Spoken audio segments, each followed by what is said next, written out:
ดูอยู่ครับเนาะดูอยู่ครับเงียบเนาะมาแล้วครับเอาแล้วครับพี่น้องเอาแล้วเอาแล้วครับเอาแล้วเอาแล้วครับพี่น้องเอาแล้วครับเอาแล้วรุ่นมั้งครับเอาแล้วครับผมใส่งามๆครับสวัสดีครับพี่น้องมื้อนี้สิพามาใส่เบ็ดนะครับเนี่ยเขียดครับผมเนี่ยเขาไม้เกิดนี่ครับไม้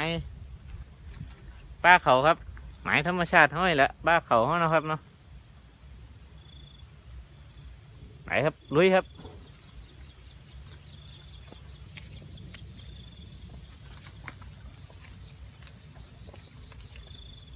มึงครับน้ำไหลครับพี่น้อง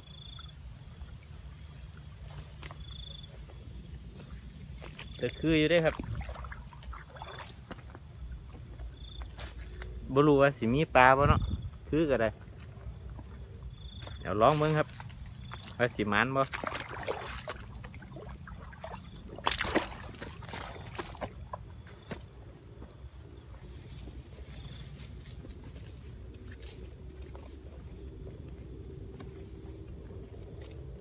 ครับโอ้น้ำไหลครับ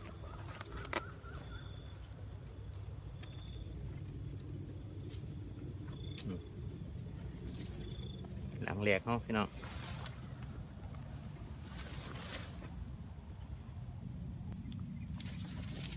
นี่ครับครั้งแรกครับพี่น้อง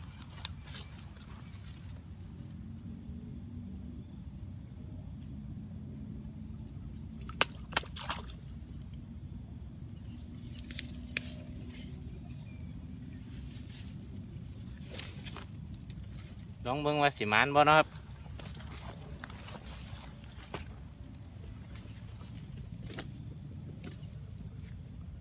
นี่ครับ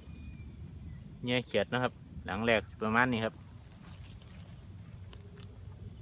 แต่หลังต่อไปครับเหยื่อหลังหนึงครับพี่น้องจะเด็ดอยู่ครับไม้นี่จะไม่รู้ว่าสิเด็ดบ่ มาลุ้นกันครับรอลุ้นเนาะตอนยามนะครับพี่น้องเหยื่อหลังต่อไปครับ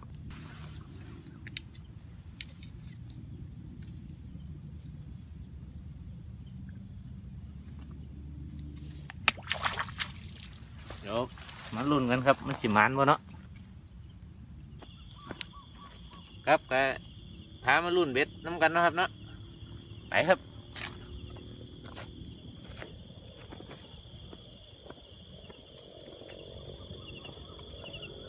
นี่ยังถือกว่าเนาะอู้ครับหลังเล็ก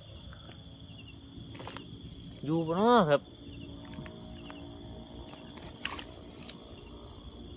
โอ้ยรุดสำครับไม่ยังถือกเลยรุดครับพี่น้อง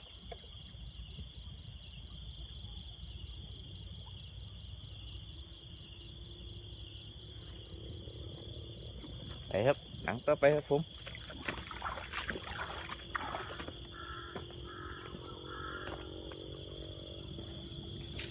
เงียบหลังนึงโกงครับอยู่อีกบ่เนาะครับนี่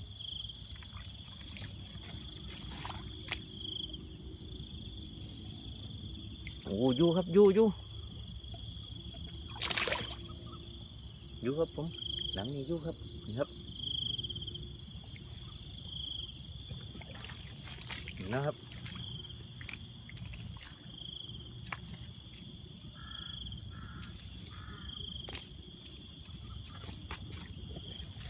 หลังที่สองหมานครับ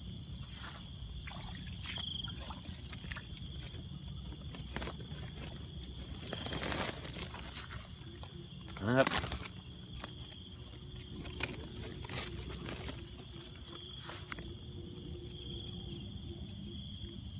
ใส่งามอยู่ครับ เดี๋ยวใส่ถุงนะครับพี่น้อง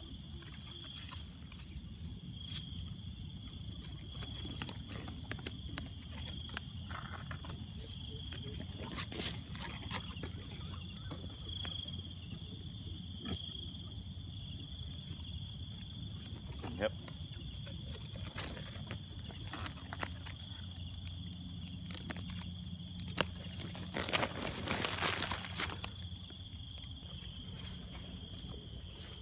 หลังนี้ไม่ยังถือว่าเนาะ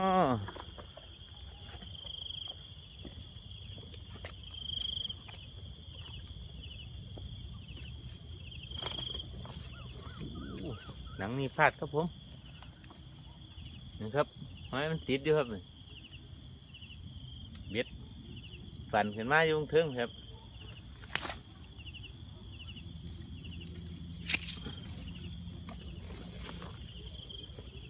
หลังต่อไปครับ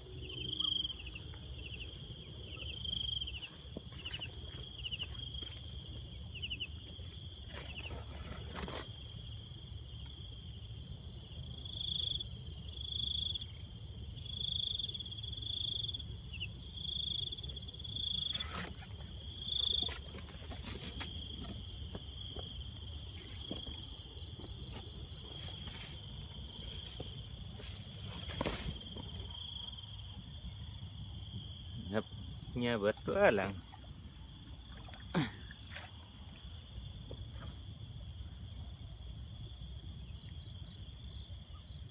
หลังตรงนี้ก็เงี้ยเบิดเป็นรุ่นหลังต่อไปเหมือนกันครับ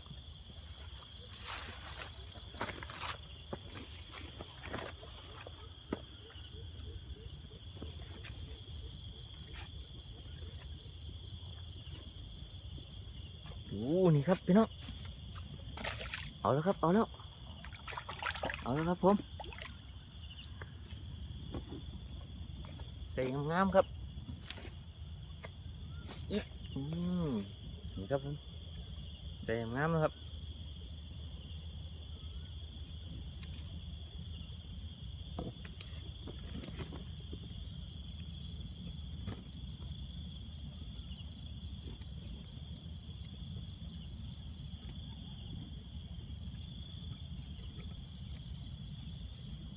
เดี๋ยวใส่สองครับนะครับ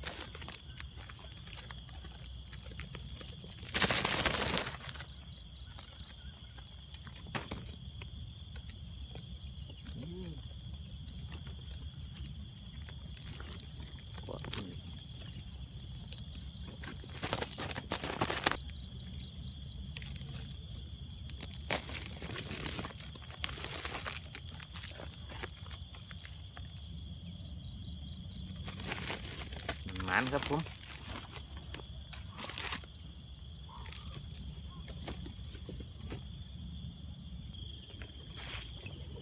รุ่นทั้งพี่ครับเหมือน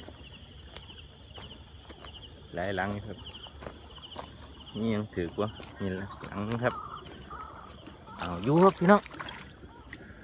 อยู่ครับผมหลังนี่ครับเอาเลยครับใส่งามครับใส่ถุงครับน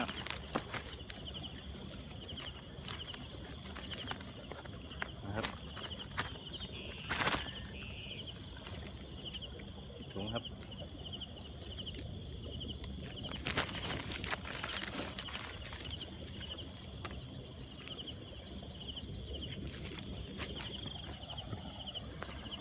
หลังต่อไปครับนี่ครับขึ้นยากจังเลยครับหลังนี่นี่ครับอู้ใส่นี่ครับอู้ไงเลยครับนี่ครับสรุปผลงานมื้อนี้นะครับเบิ้งครับเดี๋ยวแต้มครับ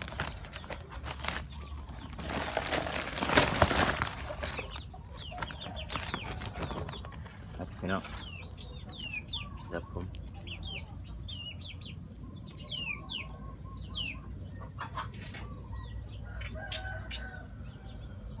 10 กว่าแต้มครับหมานๆครับ